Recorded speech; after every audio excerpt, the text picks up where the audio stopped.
it was a really good series. A lot of different scenarios, and coming back first day, and then kind of holding on, and then today letting the lead slip in the ninth, and rallied there in the bottom of the ninth to win it. So hopefully we learn a little bit about uh, ourselves, and I do feel like that we have no problem playing from behind, or we just don't panic too much. We've got a pretty good team, pretty good lineup, and it all started today with Landon pitched really well, and just kept him off balance, gave us six and a third, and I think he went into the seventh inning with about 80 pitches somewhere in there, and we were hoping he could get a couple quick outs, but didn't happen.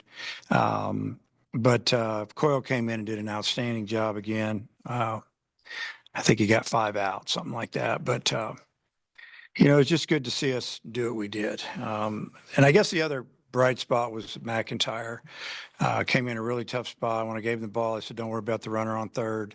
We get last at bat. Let's make sure that guy over there at first doesn't get in, doesn't score, and that'd be our big concern." And he did it. He almost got a double play ball, and I think he got a strikeout. And then I remember how it finished. But and then Souza's at bat was outstanding. He laid off the 2-2 slider down and in, the one he's been swinging at like crazy. That was a ball. He took it, and it went to a full count. And then he got the same pitch, but it was elevated for kind of a get-me-over strike, and he hit it right back through the middle, just the way you draw it up. And then we were off and rolling. But we got some guys swinging it really well. We got some guys that didn't swing it well this weekend, and we'll try to get that ironed out the next day or two. But overall, it was a really good weekend for us. Didn't give them anything, didn't walk very many people in the last four games, and didn't make a physical error. So that's always good to see. There in the ninth, you had hitters available on the bench. So was there any thought to, letting Souza bat, giving him confidence in that situation? Not letting him bat? No. Like by letting him bat, you were giving him some confidence in himself. Yeah.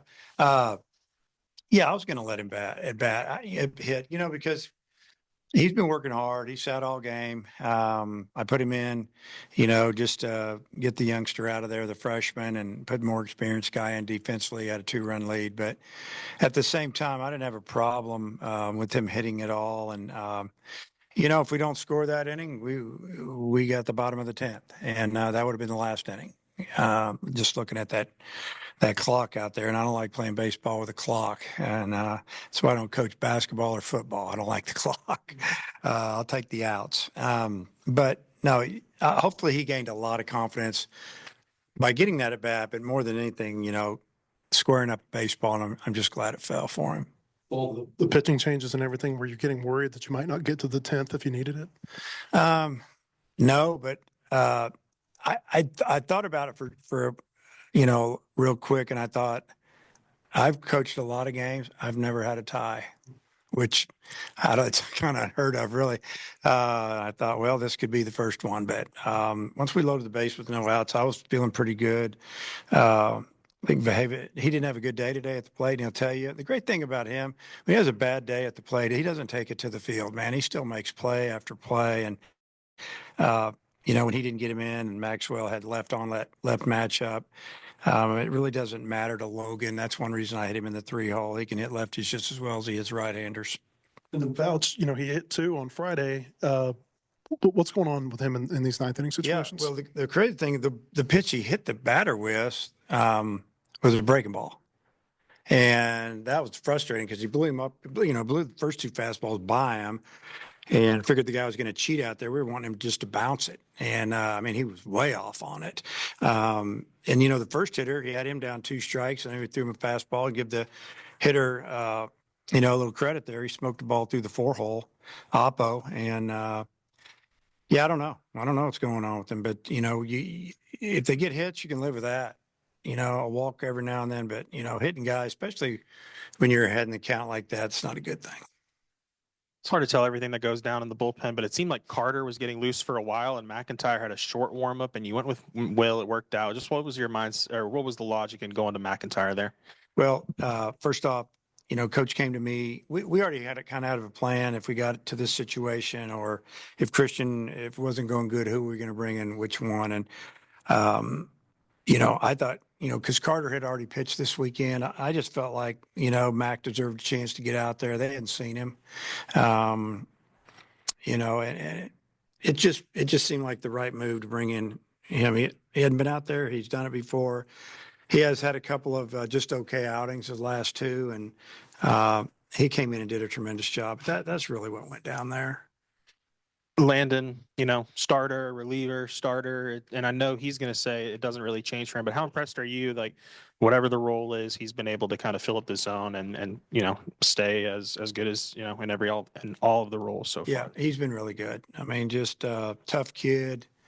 He doesn't care if it's 80 or 30 degrees out there. He's pitching all of it coming from the north, and didn't complain that he didn't start a game last week or whenever, and just got on the mound and did what he does. And he pitched, and like I said, it looked like he's still rolling there at the end of 6. Going to try to get him through the 7th with. I would end up throwing 92, and I think he probably was right at 80. And even if he just got a couple of outs, and then once he got to about 90, we said that's good. Honestly, I think he probably could have finished it, but Parker Cole came in and did a great job. Yeah, the immaculate inning from Parker. I mean, he was pretty fired up about it. How cool is that of a moment to see for a guy that's worked really hard to get here? Yeah, I'm glad I didn't jinx him because I said something with 2 outs and 0-2 count on it. I turned to coach and said something. I don't know if that's like the no hitter, but he got it anyway. So, yeah, I don't know if I've seen it. Honestly, if I have, I don't remember it.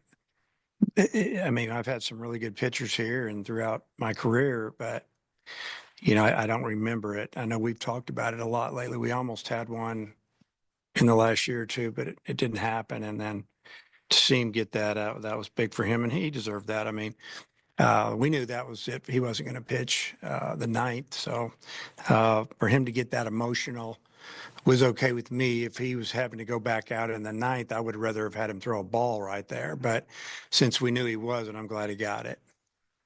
I know we talked a lot about Cahillo, another really hard hit single for an RBI today. I'm just wondering, like, when you look back, can you remember like a run or a hot streak that feels similar to this in your time here of like, not only the singles, but the home runs and the exit velo and everything?